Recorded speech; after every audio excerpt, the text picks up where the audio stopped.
Magandang araw sa inyo lahat. Kami ang grupal. At ang tatalakayin namin sa araw na ito ay ang wikang pambansa. Pero, bago tayo dumako sa ating paksa, bakit nga ba kailangan natin pag-aralan ang wika? Saan nga ba nanggaling ang wikang Pilipino? Isinilang ang wikang pambansa noong dekada 1935. Ito ang unang tinawag ng Pilipino at itinaguyod ni Manuel L. Quezon, unang Pangulo ng Commonwealth ng Pilipinas, bilang isang paraan ng pagkakaisa ng bansa sa pamamagitan ng wika. Ang politika ng wika sa Pilipinas ay naglalaman ng mga konsepto o kaisipan na bumubuo sa larangan ng pampolitikang aksyon, kung kaya't ito ay ginagamit upang makakuha ng pampolitikang kontrol. Ang Tagalog imperialism ay tumutukoy sa ideya kung saan ang Tagalog o Pilipino ay inaangkin ng nagpapalaganap ng kalawakan sa iba't ibang bahagi ng Pilipinas na nauuwi sa pagsasawalang bahala sa iba't ibang wika at kultura ng mga ridikul. Hindi mula sa Ingles ang titik F. Ito ay mayroon na sa Pilipino, naugnay sa mga hiram na salita mula sa ibang wika.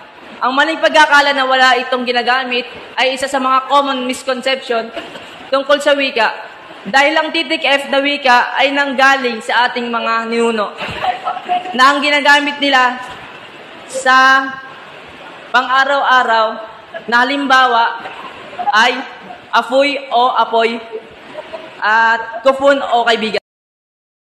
Pabunsang libong prangko ng Pilipinas ay ang Filipino. Ito ay ang opisyal ng wikang pambansa ng Pilipinas na batay sa Tagalog.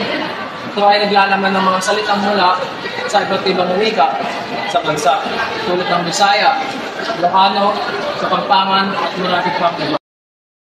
Ang Pilipino ay isang partikular na wika na batay sa Tagalog. Samantalang ang Pilipino ay mas pangkalahatan na maaring tumutukoy sa kultura at pagiging mamamayan ng Pilipinas. Gayunpaman, ang terminong ito ay maaaring magkaugnay depende sa konsepto ng paggamit.